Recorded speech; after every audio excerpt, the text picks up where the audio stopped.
So we are on to our first speaker. So excited about this because you just never know what could come to this stage at Sparks, and that's why you show up each and every month. So with that said, I'm going to introduce Mandy Sheckles. She is a mother, entrepreneur, real estate investor, author, broker. Mandy has purchased, rehabbed, and sold over 1,000 homes, and her passion to teach others is evident by the book that she wrote on real estate investment. To renovate your success is what it's called. Her friends, family, and community recognize her as the source of leadership, support, and generosity and philanthropy. Now, that's what her website says. That's not what she asked me to say about her. So now what she asked me to say is that some call her a BS artist, the creator, and the greatest storyteller in the state of Indiana. She's going to keep you on the edge of your seat and purposely take out the details that you're dying to ask her so that you'll talk to her later. She's the owner of multiple businesses, a true entrepreneur. Mandy's busy work schedule had her triple booked tonight, so much so that she had to tell the other two parties that she ate some bad SpaghettiOs and had a sore stomach just so she could be here tonight. So help me in welcoming Miss Mandy Sheckles to the stage. Woo!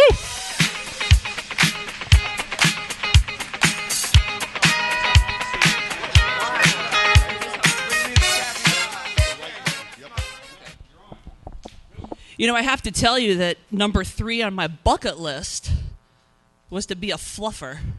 And I showed up tonight and realized, mark that shit right off of there because I'm his fluffer, apparently. So I guess the secret's out. I wasn't really going to tell anyone what I do for a living, but I guess I'll tell you. I am a real estate investor. One of the things that is kind of interesting about me is my partner and I have 6 kids. And I was going to tell the story about how we met. We met at Parisian downtown. We both worked in the department store together. And we decided, okay, we're going to have kids. So we decided, okay, we're going to use an anonymous sperm donor.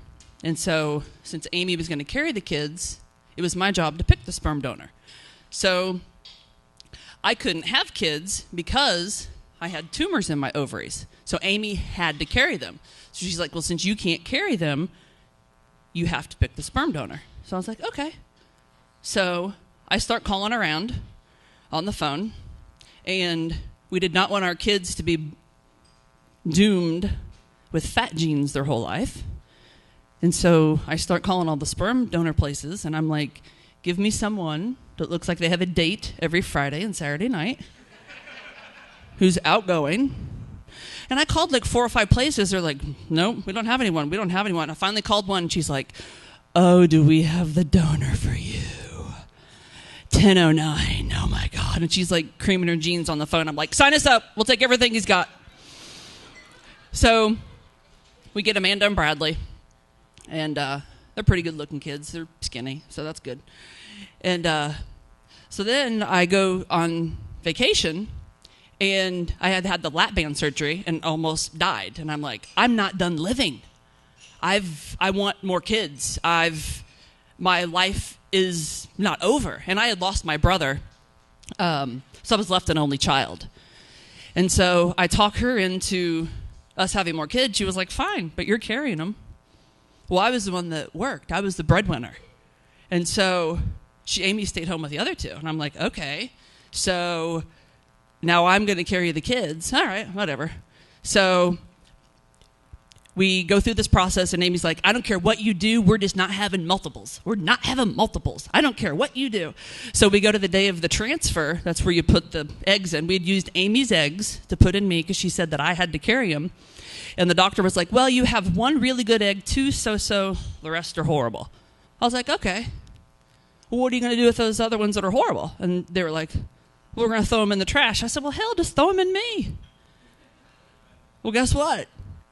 I got pregnant with quadruplets. So here's a picture of me and my family. We have 6 kids. The quads actually just turned 4 last week. And here's a picture of us in front of one of my rehabs in Fountain Square. Oh, it looks like the other one is we're at Sam's Club. So that's the amount of groceries we buy, like hills and hills of groceries.